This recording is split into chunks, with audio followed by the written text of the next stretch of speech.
Oui, excusez-moi, ça a coupé. Donc je disais, on parle bien d'une fuite karmique, hein, et voilà ce que j'ai oublié de vous dire, c'est que regardez ces cartes. Cette femme se cache les yeux, là. Celle-ci ferme les yeux, et là on parle du chakra coronal.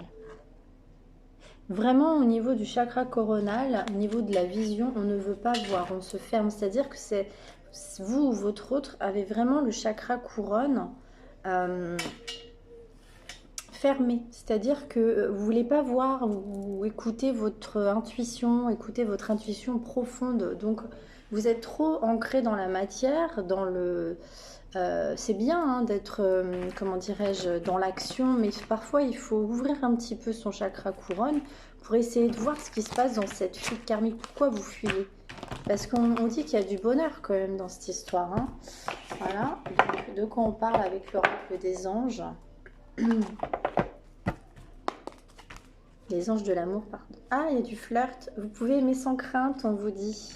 Il y a du flirt pourtant, vous pouvez aimer sans crainte. Allez, quoi d'autre?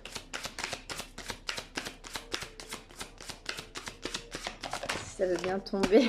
Ah ouais, c'est beau. On vous dit d'attirer votre âme sœur. Prière, affirmation. Ouvrez votre chakra couronne.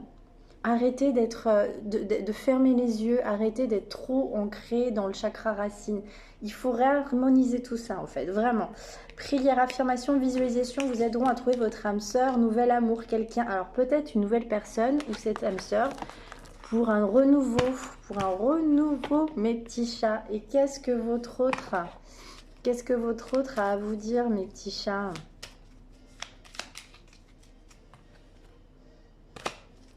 On parle d'une pause émotionnelle et relationnelle, c'est marrant, hein, toujours avec le troisième œil. Enfin non, c'est pas chakra du troisième œil, là, c'est vraiment chakra couronne qu'il faut essayer d'ouvrir. Ne pas vivre que dans la matérialité. Essayez un petit peu d'écouter les signes. Allez, qu'est-ce que votre autre a envie de vous dire, mes petits chats? Il a 2 messages.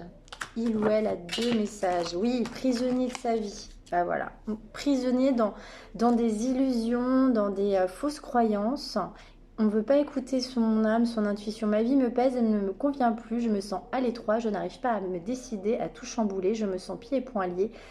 Je garde la foi, je vais réussir à me libérer. Mais oui, en fait, trop fermé dans je ne suis pas prêt. On dit que votre hôte n'est pas prêt.